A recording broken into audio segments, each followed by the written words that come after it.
Hey everyone, this is smpratte, and today we're going to continue the age-old discussion, PSA versus Beckett. I made a video on this about a year or so ago, and a lot has changed since then, namely the turnaround times. For PSA, the current turnaround time is 85 business days for the bulk service. That is the lowest service option they offer, so naturally it's going to have the longest turnaround time, and everything is up from there. So you're looking at 85 days for the lowest service all the way to same day for the highest. But most Pokemon cards naturally go through the bulk service option because most are in that price range. This one isn't, but that is where most Pokemon cards are submitted. Now with Beckett, the most comparable to PSA's bulk is going to be their non-guaranteed service. And when I say non-guarantee, I mean literally no guarantee. I've heard everything from 9 months to 11 months to a full year. You can essentially plan your pregnancy within the same time window as your Beckett submission. But keep in mind, both companies are having to dial back their turnaround times for the same reason. They are experiencing an unprecedented level of growth. Both companies are taking in more submissions than at any point in time in history, so this is the natural outcome. So what I want to do here is not only just give you the current climate for third-party grading, but I want to give you my opinion and experience with both Beckett and PSA. I'm sure I'm going to hear the full range of opinions in the comments, from Beckett's terrible to Beckett's great to PSA's terrible to PSA saved my marriage. But let me emphasize that this is my opinion, and what I'm going to try to do is show you the evidence or reasoning for how I developed that opinion. So for those who tuned in on my first video, what I talked about is with Pokemon cards and Beckett, the 9 to 10 range is very concise. It's very consistent. I know what to expect for a BGS 9, 9, 5, and 10. However, when you go below the 9 grade, it starts to become consistently inconsistent. Oh yeah, you heard that right. There is an inconsistency that occurs with Beckett below 9 that I've experienced over and over and over again, and I thought it was limited to Pokemon, but from most of my Magic purchases, which started around actually when I made that first video, most of my Magic purchases are echoing that same pattern. So here's one example of a first edition based Venusaur graded 8.5 by Beckett. Very nice front, very clean front. I know it's a little tough to tell there with the glare on the case, but if we turn it over, we'll see right away that whitening is just staring right back at you. That's some pretty strong whitening for an 8.5. Even an 8. Maybe even a 7 is a bit of a stretch here. If I had this card ungraded, best case scenario would be near mint. Quality binder copy, I'd put this in a binder. In fact, that might be its ultimate destination. But this is a great binder example. But for me, that 8.5, it just is a little bit high. That's just my take on it. It just looks a little too high. So here's a better way. Again, try to give you some more evidence here. Here is a comparable PSA card. Nice clean front. Turn it over. We have whitening, not as much. Let me try to give you a close up. Some whitening there on the top, but noticeably cleaner. You know, you don't have that chipping that you saw right away with the Beckett. I would say the most concentrated damage is down there on the left bottom corner. But this is a PSA 6. You know, it gets even more dramatic, you know, when you go to this next Venusaur. We got a lot of giant green toads here to look at. Here's another Venusaur. The front is decent. I would imagine there's going to be more. I'm trying to get that in the angle. There's got to be a scratch here. Yeah, you see a little bit of scratching there above that leaf on the left. There's got to be something, because this one has a little bit more whitening. You see that chipping that we saw with the BGS 8.5. I would say more, significantly more, but this is a 5. You know, this is something that I know what to expect when I look at 5s. I know what to expect when I look at 6s. I would say all the way up to 10s for PSA. It gets a little murky with the 2 to 4. 2 to 4 is tough, especially 2 to 3. That's like God tier. If you could figure out a 2 to 3 grade, that's probably the hardest 2 grades to differentiate. But at the end of the day, a 6 to 8, you know, both of these being comparable in condition, it's just too much for me.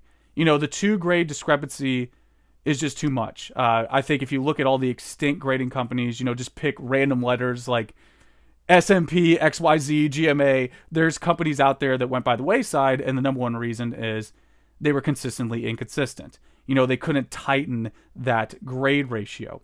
So there's one example of what I experienced with Beckett. Let me show you just one more PSA example here of an actual 8. So this is a PSA 8 copy. Again, nice front. Majority of these cards, like with most trading cards, the back is where the damage is going to exist. This one's pretty strong. I would say if I had this card to submit again to PSA, it'd be 8 to 9, 9 being the hopeful outcome. But at the end of the day, it's still PSA 8. You know, this was graded PSA 8. That is 0.5 higher, and it is noticeably more damaged. I mean, just quick glance of the backs next to each other. There's your 8.5. There's your 8. I mean, it's just not even an opinion. You know, the one on the right is just simply more damaged. So there is just a few examples with Pokemon. Let's move over to Magic.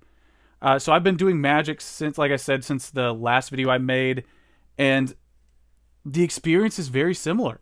And I don't know if part of it is because, you know, the Magic guys who do grading, they're geared more towards the high category. You know, they're looking at that 9 to 10 echelon because most of the cards that are graded are probably some investment collector hybrid. A lot of the stuff that's being bought in Magic is for playability. So something like a 7 is not going to be that common. But I bought this because I wanted to put it, this is ultimately going to go in my Antiquities binder. But right away when I took it out of the package, see that top whitening? Never experienced that before on any 7 that I've owned. We also have front whitening here. And for sure, Magic is not forgiving with the black border. We thought we had it bad with blue and Pokemon. Black is, you see anything on here. Any little speck shows up.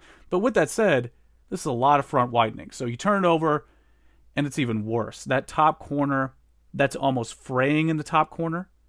You know, you have just strong whitening throughout. There you go. Camera finally focused. You can see that strong whitening. I'm happy with the purchase. I ended up sniping this actually from PWCC because I think it has that ambiguous grade. To me, that'd be an LP to MP type card. That's probably a light played. That's what my first glance at it. But we're going to do the same thing we did before Pokemon. So here's a Tabernacle. Show you that front close up. You can see right away. Less whitening on the front. You know, even at a distance here with the shop, you could just see at a distance. You see that top whitening there.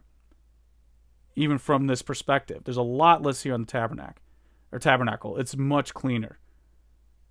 Even the bottom corners are cleaner. Let's turn it over. And the back is really where the most damage is. You can see that left side there. Top left corner.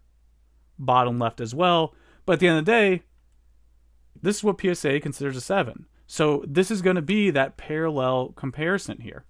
These are both 7s by each respective company. And again, you know, I don't think I'm being unreasonable when I'm pointing out the objective difference there in condition. And this is just what I experience over and over and over again. Now, the other side of the coin, you know, this is that below 9. But when you get above 9, you know, when we get to the above 9 stuff, this one's a 9.5, absolute beauty. I mean, this card is just absolutely flawless. I think if you had to be OCD, maybe that corner or this centering is slightly off. But man, this back, just unreal. It almost stops me in my tracks. I mean, it just leaves you speechless. This is the first set in Pokemon. I mean, this card's 20 years old, first set released, first issue base holo card, just absolute beauty. That back is just perfect, and just a great example of how that 9.5 is just on point. You know, this is a great example of cut and dry. No discrepancy here, no argument. 100% 9.5 grade, 100% gem mint, and I'll show you the PSA equivalent of the gem mint as well. Another first edition base. I think the only difference here, centering's a little bit better on the front. Another quality, just blue back through and through. That's just what you want to see when you have no whitening on a WotC blue back. That's just the dream come true. So there you go. That is the gem mint equivalent, and I would say, you know, pound for pound, right there with the 9.5. It's very similar. And the thing with Beckett, because they do have the 210 grades, like the black label and then the gold 10, you have this range, like some 9.5s, like this one has a potential maybe to be a PSA 10, where some do, some don't. Oh, there you go. Look at the subgrade. Centering right there. Didn't even notice that until looking at close up. But yeah, this is an example of something that might cross to a 10. Haven't tried. Crosses are tricky when they're in the case. I like to do it raw. Raw's better, but you know, this is just an example of something that really I think is accurate, is concise. So there you go, guys. That is what I have for the Beckett to PSA comparison. Again, it's something that I just developed with experience. You know, going into this, I The only preface I had before is that PSA has more history of Pokemon.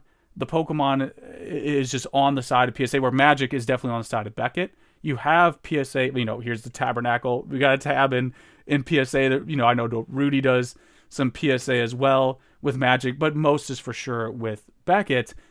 But at the end of the day, I just adapt to whatever's happening. If Beckett were going to be more consistent, or it started to flesh out more in Pokemon, I would naturally adapt to that as well. So the point I'm really trying to emphasize here is I went into this with the only bias of, PSA understood Pokemon better and has more ubiquity with Pokemon.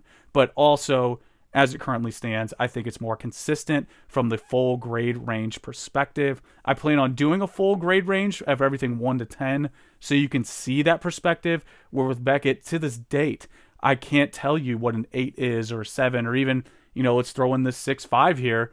Got to give this this Winter Factory a shout out, but the whitening on the Winter Factory is fitting. Just matches the artwork. It's just, this is just what I come to expect with Beckett. I just can't get a grasp on what is a 6, what is a 7. That the mid grade range is really tough to decipher for non-sports. So there you go, guys. That is my experience, and these are some of the examples for that experience. Let me know what you think. Just tell me how much either company has saved your marriage and what it's done for you and what it means for you. But as usual, guys, let me know your thoughts, and that is pretty much it. Until next time.